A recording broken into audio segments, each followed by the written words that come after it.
नमस्कार, स्वागत है आपका वक्त इंडिया में। मैं हूं राजन वैद। ये सब जानते हैं महाराजा हरि सिंह जी का आज जो 125वां जन्म बरसी है और इस मौके के ऊपर सभी पार्टियों के नुमाइंदे आज अपनी अपनी तरीके से उन्होंने जो है आज अपना ट्रिब्यूट पे किया। लेकिन जो जम्मू के लोगों की मांग है कि महाराजा हरि सिंह के जन्म दिवस पे छुट्टी घोषित होनी चाहिए। अभिजीत जी, बहुत बहुत स्वागत है आपका वक्त इंडिया में। धन्यवाद। अभिजीत जी, इससे पहले हमने नेशनल कॉन्फ्रेंस के सीनियर लीडर देवेंद्र सिंह राणा से जब पूछा तो उनका कहना है कि अब तो बीजेपी की हुकूमत है, बीजेपी को करना चाहिए। वो मानते हैं ठीक है हमसे नहीं हुआ, हम नहीं कर पाए, लेकिन अब बीजेपी के पाले में गेंद है, वो कर सकते हैं छुट्टी घोषित। जी मुझे तो सबसे पहले इनकी स्टेटमेंट को काउंटर करना है कि देवेंद्र सिंह राणा जी ने कहा हमसे नहीं हुआ नहीं, हम करना नहीं चाहते थे जी। और जिस पार्टी से देवेंद्र सिंह राणा जी ताल्लुक रखते हैं ये वो पार्टी है जिसने डोगरा रूलर्स को डिफेमेशन करने में कोई कसर नहीं छोड़ी। हमें आज भी याद है जब इनके Omar Abdullah as a CM जाके इन्होंने सांबा में हमारे महाराजा के लिए क्या बयान दिए थे, जिसके कारण इनकी वहां पर क्या दुर्दशा की सांबे के लोगों ने अच्छी तरह से याद होना चाहिए।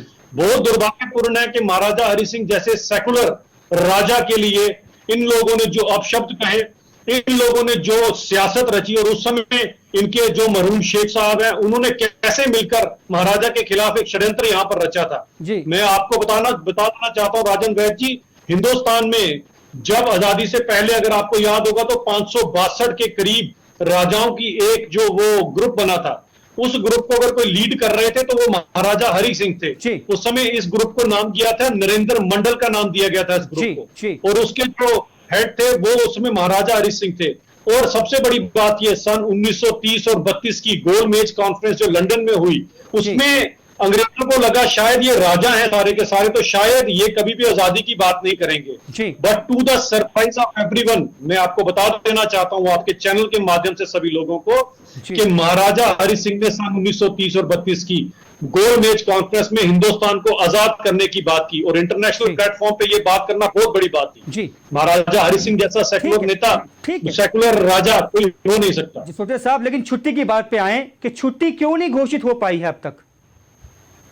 मैं राजन जी इसमें एक चीज कहना चाहता हूं, मुझे लगता है इंसान से ज्यादा इंसान के किए हुए कार्यों को अगर आप रिकॉग्नाइजेशन देते हैं, ये अपने आप में सबसे बड़ी बात होती है। जो अगले महीने जो विलय दिवस जिसकी छुट्टी भी अनाउंस्ड है और विलय दिवस जिसको मुझे हर्षोल्लास से पूरी स्टेट पूरी यूटी मनाएगी, ये अपने आप में एक बहुत बड़ी चीज है। तो मुझे लगता है इंसान से ज्यादा जब आप इंसान के कामों की सराहना करते हैं, इंसान के किए हुए अच्छे कार्यों को जब आप जो है मान्यता देते हैं, यही अपने आप में एक बहुत बड़ी अचीवमेंट होती है। तो मुझे लगता है जो लोग ऐसी बातें कर रहे हैं वो सिर्फ सियासत कर रहे हैं, जबकि उन्हें देखना चाहिए कि महाराजा हरि सिंह के कार्य को जो है पूरी पार्टी ने जो रिकॉग्नाइज किया है। लेकिन देवेंद्र सिंह राणा साहब का कहना है कि यूटी का स्टेटस देके जो है एक होम मिनिस्ट्री के अंडर जो है अब जम्मू कश्मीर को ला दिया है, ताकि एक जम्मू कश्मीर एक राज्य था, यहाँ के लोगों की तब इज्जत थी, अब इज्जत उतनी नहीं है जैसे कि यूटी अब बन गया जब से। तो आप इस बात को मानते हैं कि यूटी से डिग्रेड हो गए हम? ये बहुत हास्यास्पद है। अगर आप देवेंद्र राणा जी के ये बयान बोले तो जो ये डिग्रेडेशन की बात करते हैं तो जम्मू की सबसे बड़ी डिग्रेडेशन इन जैसे नेताओं ने और चंद कांग्रेस के नेताओं ने नेशनल कॉन्फ्रेंस और कश्मीर बेस्ड पार्टियों के साथ मिलकर की है। और रही बात अगर आप इसकी बात करते हैं तो हम सब जानते हैं कि जम्मू कश्मीर रियासत का जो इन और इनकी पार्टियों ने मिलजुल कर जो हाल किया था वो एक पेशेंट की तरह था, जो पेशेंट आईसीयू में पड़ा हुआ था। उस पेशेंट की जब सर्जरी की गई उसके बाद उस पेशेंट को ठीक किया जाना जाता था।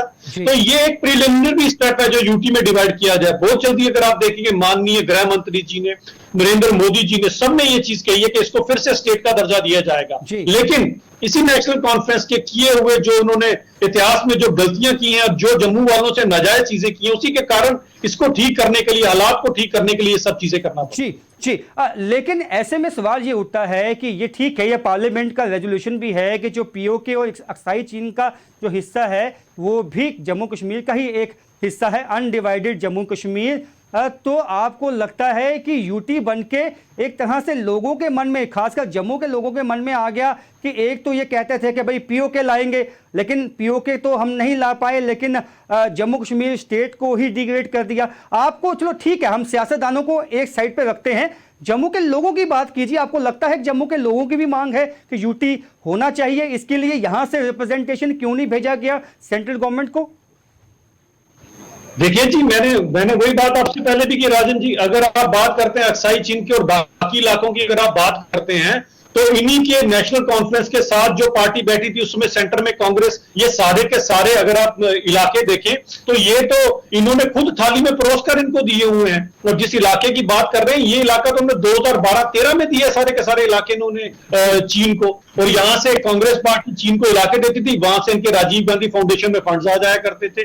तो ये जो नेशनल कॉन्फ्रेंस होगी या कांग्रेस होगी, एक ही बात है इन दोनों की, तो ये कभी भी इस चीज की बात नहीं कर सकते। हाँ, इतिहास में जो गलतियां इन लोगों ने की थी जिसके कारण ये इलाके हाथों से चले गए, आज हमारे भारत के वीर जवान, भले वो गलवान के जवान हो, बाकी वो जवान हो, वो आज वहां पर डटे पड़े हैं ताकि चीन ने जो दुस्साहस पहले किया था वो फिर से ना कर पाए। अब मैं चाहूंगा कंट्रोल रूम से कि बलवंत सिंह मनकोटिया को भी कनेक्ट करने की कोशिश की जाए, क्योंकि पैंथर्स पार्टी ने भी ये मांग काफी उठाई थी कि जो है महाराजा हरि सिंह के जन्म दिवस पे जो है छुट्टी घोषित होनी चाहिए। लेकिन तब तक मैं आपसे ये सवाल पूछता हूं जसरोटिया साहब, ये सभी तमाम लीडर जो है आज श्रद्धांजलि देने पहुंचते हैं, लेकिन जो असली श्रद्धांजलि है वो जम्मू के लोगों का कहना है कि अगर छुट्टी घोषित होगी वही उनके लिए श्रद्धांजलि है, उसमें कई ऑर्गेनाइजेशंस जो हैं वो शामिल हैं। राजन जी, मैं फिर से यही बात करूंगा आपसे कि आज तक जो दौर रहा एनसी और कांग्रेस का, यहां पर एनसी थी और कांग्रेस की सरकार और सेंटर में कांग्रेस की सरकार थी, इन लोगों ने कभी भी महाराजा साहब की वो जो महाराजा साहब को आज दर्जा दिया गया है, इन लोगों ने कभी भी वो दर्जा नहीं दिया। बड़ा ही बहुत ही दुर्भाग्यपूर्ण ये है कि महाराजा साहब का अगर कोई स्टैचू लगता था या हमारे किसी भी डोगरा रूलर का स्टैचू लगता था, उनके नीचे कश्मीरी लीडर अपना नाम ही लिखवाते थे, डरते थे उनके नीचे नाम लिखवाते हुए। तो एक उन्होंने एक किस्म का जो हमारे साथ भेदभाव किया, ये सबके सामने है। अब जी जी जी बताएं, अभिजीत जी बताएं। जी, जैसे कि अभिजीत जी बीजेपी से, उन्होंने कहा कि तमाम जो ये पार्टियां हैं, चाहे वो नेशनल कॉन्फ्रेंस है, कांग्रेस है, इतने साल तक जो है हुकूमत की जम्मू कश्मीर में, लेकिन ये जो है छुट्टी घोषित नहीं करवा पाई। वहीं जो नेशनल कॉन्फ्रेंस के लीडर हैं उनका कहना है कि ठीक है वो नहीं करवा पाए, लेकिन आपकी हुकूमत है, केंद्र में भी है, यहाँ भी है, आप करवा सकते हैं, आप करवाइए। तो ये छीटाकशी जो है आप देख सकते हैं, एक पार्टी कहती है दूसरी पार्टी ने नहीं करवाया, तो एक दूसरी पार्टी बोलती है ठीक है हमने नहीं करवाया तो आप करवा लीजिए। लेकिन असल मुद्दा दब के रह जाता है कि असल मुद्दा यह है कि तमाम जो ये पार्टियां हैं एक ही प्लेटफॉर्म पे क्यों नहीं आ पाती हैं, क्यों नहीं एक मुद्दे पे सहमति जताती हैं कि ठीक है। अभिजीत जी के बाद मैं चाहूंगा कि बलवंत सिंह मनकोटिया साहब का भी व्यू लिया जाए। मैं चाहूंगा कंट्रोल रूम, ठीक है, तो अभिजीत जी को जी अभिजीत जी ने बताया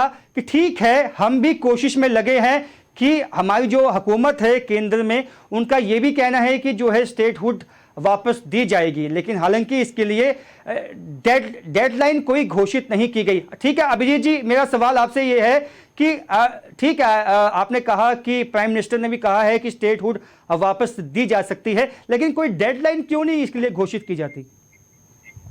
जी, मुझे लगता है कि सबसे पहली चीज है हालात, जब यहां पर हालात सामान्य हो जाएंगे तो जरूर दी जाएगी। इसके अंदर अगर इतने बड़े प्लेटफॉर्म से अगर बात की गई है तो जरूर की जाएगी, लेकिन हमें ये चीज तो सबसे पहले जानने की जरूरत है हम सबको कि ये स्टेट को यूटी में कन्वर्ट करने की नौबत क्यों आई। जी अगर पुरानी पार्टियों ने अगर अपना दायित्व निभाया होता, अगर उन्होंने यहां पर जम्मू और कश्मीर दोनों के साथ बराबर का इंसाफ किया होता, जैसे आज महाराजा हरि सिंह की हम बात करते हैं जिन्होंने हमेशा जम्मू और कश्मीर दोनों को अपनी दो आंखों की तरह देखा, अगर पुरानी पार्टियों ने भी यहां पर ऐसा किया होता तो ऐसी नौबत ही ना आती ना। यहां पर अगर पुरानी पार्टियां जो यहां पर कई तरह से कभी पाकिस्तान की बातें करती थी, कभी मिलिटेंटों के साथ मिल जाती थी, कभी सेपरेटिस्ट के साथ मिल जाती थी, अगर वो हालात बद से बदतर यहां ना कर देते, और सबसे बड़ी बात सन 87 में अगर वो चुनावों में रिगिंग ना करते, जीते हुओं को ना हराते, हराए हुओं को ना जिताते, तो इतना बड़े कभी भी इस रियासत में ये कत्लो गारत ना फैलती, ये खून खराबा ना होता।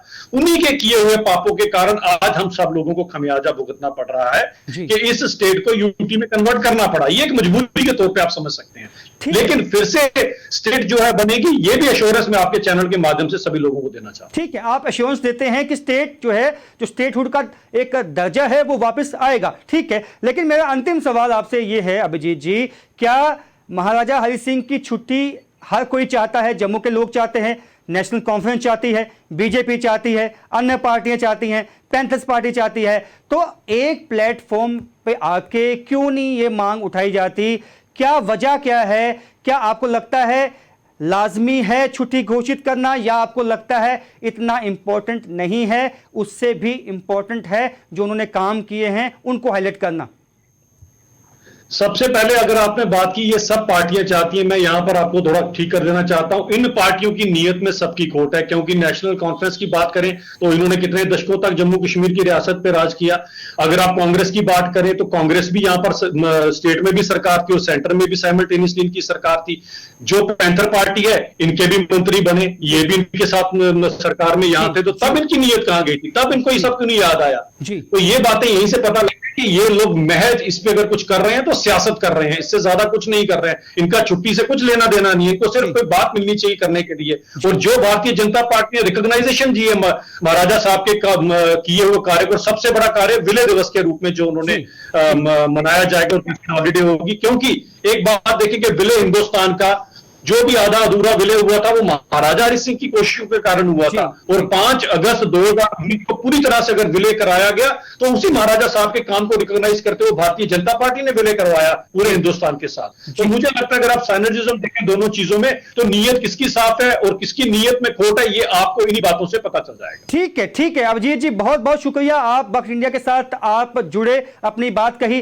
तो आज जिस तरह से बताया, नेशनल कॉन्फ्रेंस से भी हमने बात की और बीजेपी से भी बात की, दोनों का ये कहना तो है, ठीक है, कि छुट्टी घोषित होनी चाहिए, जो स्टेटहुड का दर्जा है वो वापस आना चाहिए। लेकिन अब ये लोगों के ऊपर है कि वो समझें कि किसकी नीयत में खोट है और किसकी नीयत में खोट नहीं है, कौन इस विषय में सियासत करने में लगा है और कौन जो है ईमानदारी से चाहता है कि छुट्टी घोषित होनी चाहिए। फिलहाल मेरे साथ इतना ही, देखते रहिए वक्त इंडिया।